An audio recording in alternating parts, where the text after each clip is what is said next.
Atha Yoga Anushasanam. Namaste.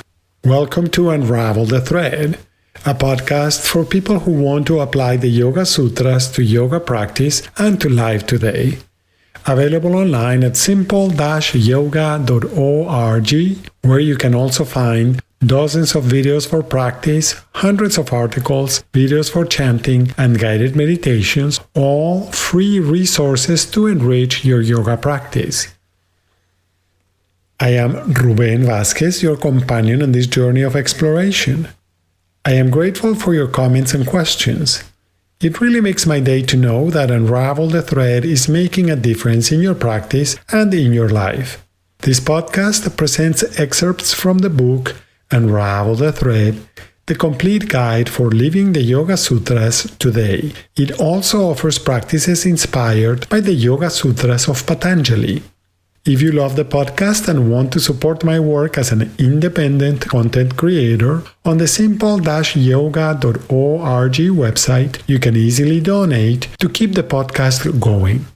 Today, we will explore the sixth part in our series about health.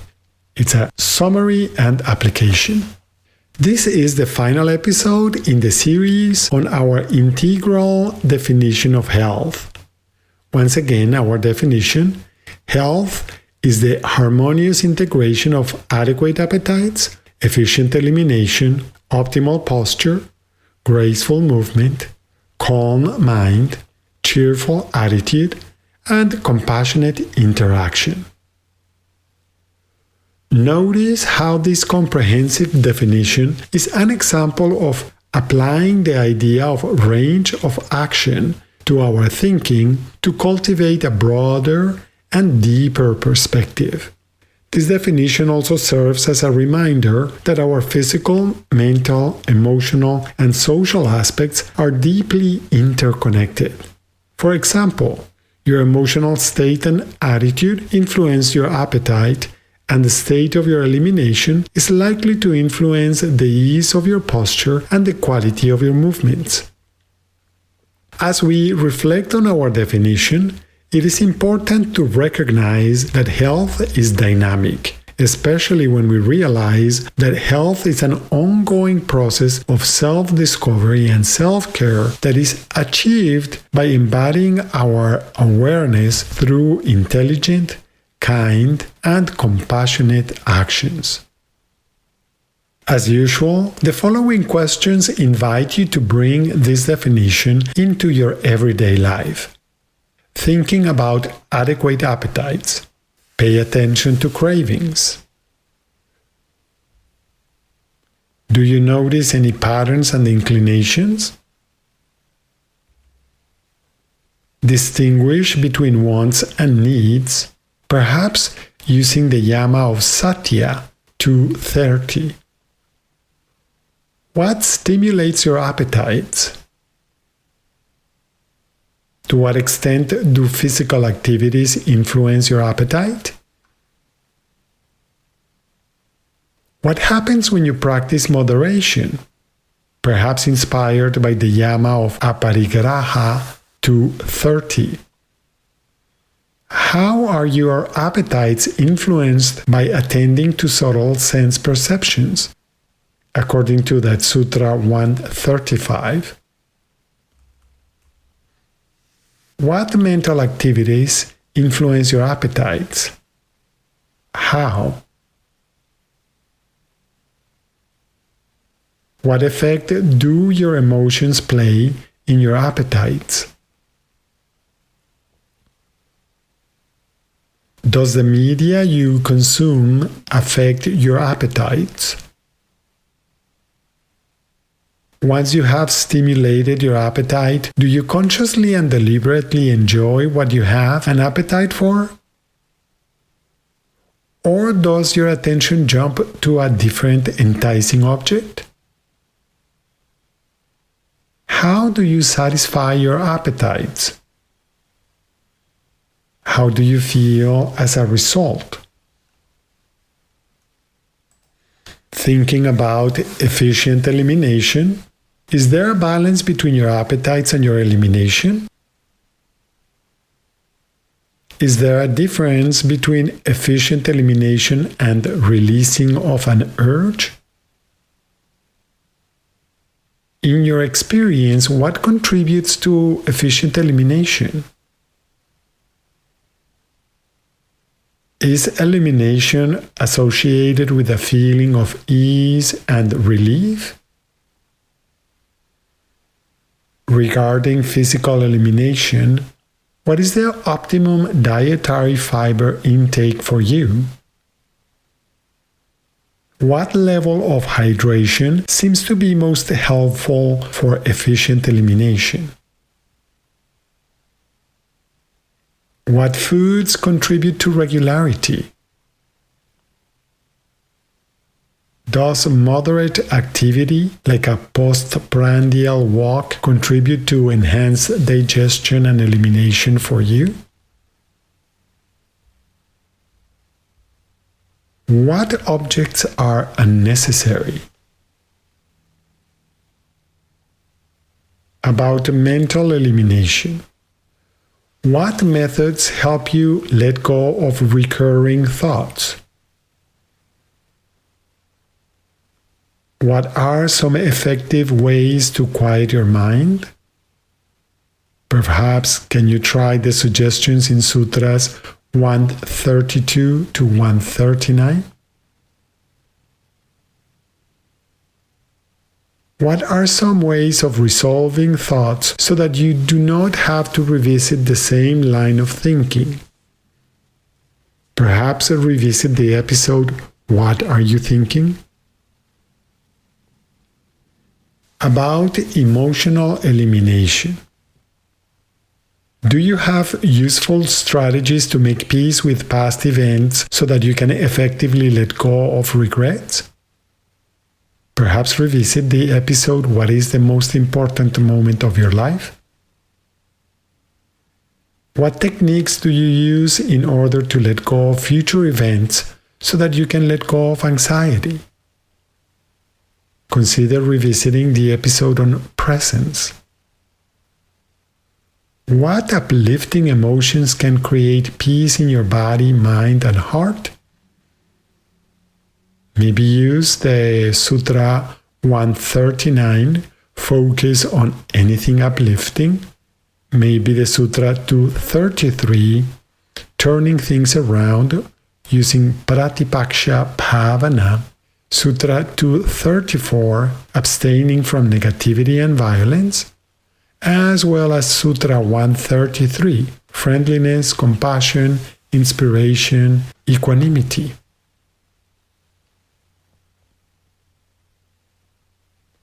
Regarding posture and movement, recognize the individual nature of optimal posture.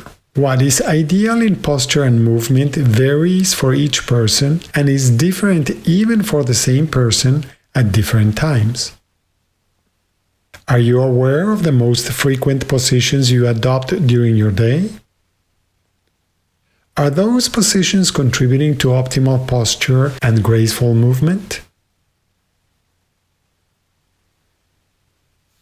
In your physical activities, how do you monitor your posture and movements to ensure effective, efficient, and enjoyable action? In your physical practice, do you emphasize strength, flexibility, speed, endurance, or mindfulness? What is most important to you?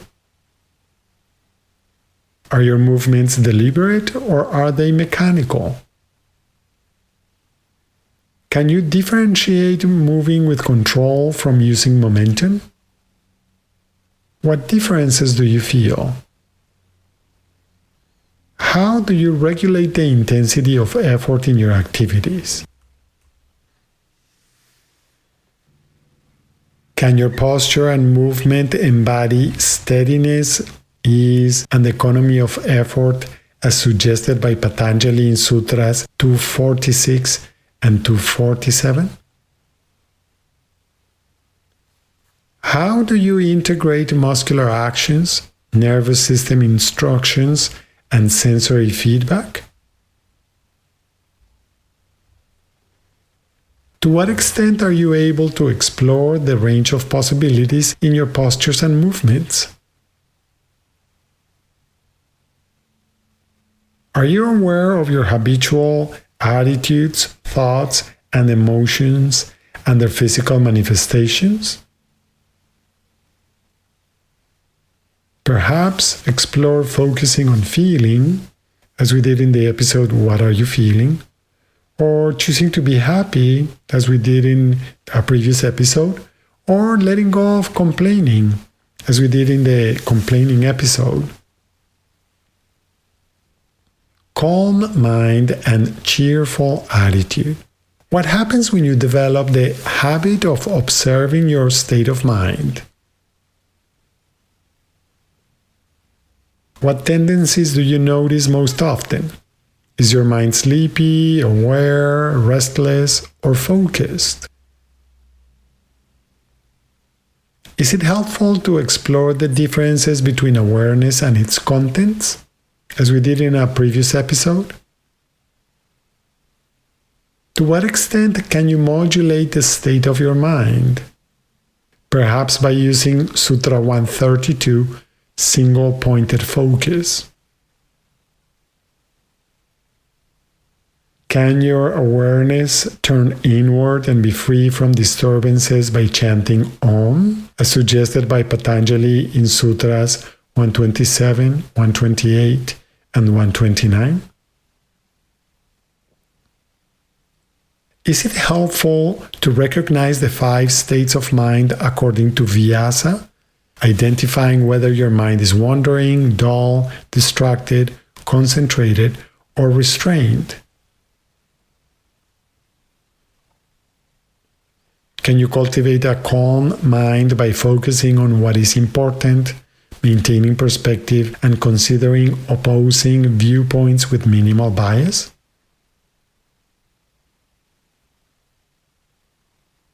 What happens when you follow Patanjali's suggestions for calming your mind?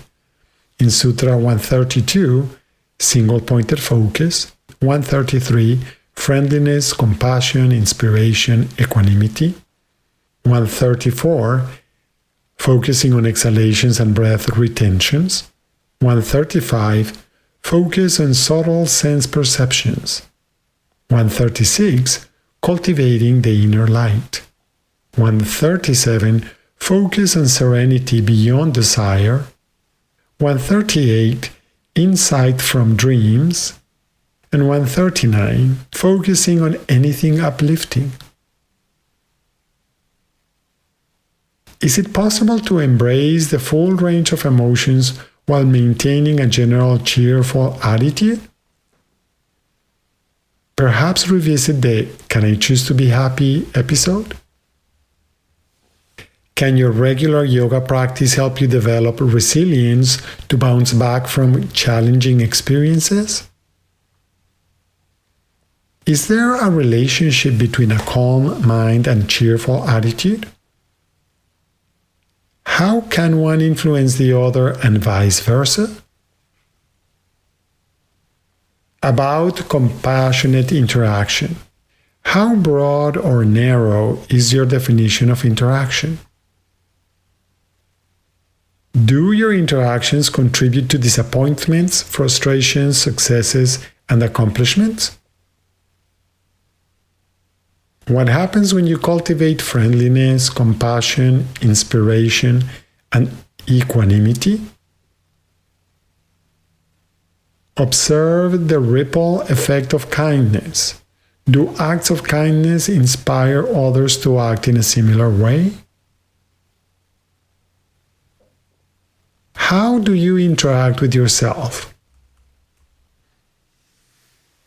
Are your interactions influenced by inner states of worry, upset, illness, health, strength, and good mood? Is it possible to make your interactions effortless? How do my interactions influence my health? Let's think about the cumulative effect of cultivating our health. Some people suggest that each time we do something that supports and enhances our health, we are investing in our resilience. In other words, each time we take care of our health by making sure we get enough sleep, eat a healthy diet, get enough exercise, meditate, practice gratitude, practice mindfulness, favor uplifting thoughts, cultivate meaningful relationships, we're making deposits in a health savings account. The deposits accumulate over time, perhaps even earning interest, which strengthens our immune system and overall resilience, allowing us to recover from injury and illness more quickly and easily than if we didn't. Does that make sense to you? Although this broad definition may seem overwhelming because there are so many things we need to do to be healthy, consider that you can improve your health by making small, practical, sustainable changes that help you feel better. It doesn't have to happen all at once. See if taking one small step at a time can help you feel a change for the better. Each small action helps create a new habit that becomes stronger with consistency. Also, making smart choices is likely to work on multiple levels. For example, eating something that is good for you will help you feel better. It will probably help with your digestion and elimination, and it will contribute to your peace of mind knowing that you're being kind to yourself.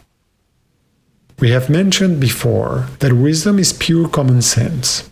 Perhaps all of the yogic techniques are ways of cultivating physical, physiological, mental, emotional, and interpersonal wisdom, resulting in feelings of great vitality and inner connectedness that lead us to greater interconnectedness.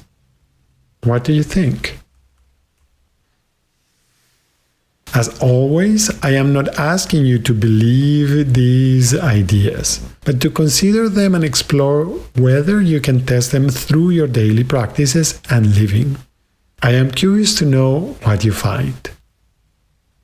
Thank you very much for listening. I hope that your exploration of all of these ideas is enjoyable and offers you insights.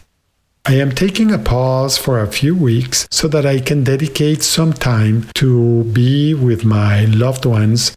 I hope that you have a lovely time exploring and that you join us again when we resume the episodes to explore more simple and effective techniques to come into presence. Remember, if you have questions about trying to apply these ideas, do not hesitate to contact me through my website simple-yoga.org. If Unravel the Thread is part of your day and you feel generous, I would appreciate it if you could support my work by subscribing, liking, and sharing. These are ways of supporting my work that cost nothing. If it is possible for you, you may also support my work by offering a donation at simple-yoga.org. Thank you. Remember that you can have your own copy of Unravel the Thread. Until next time, Namaste.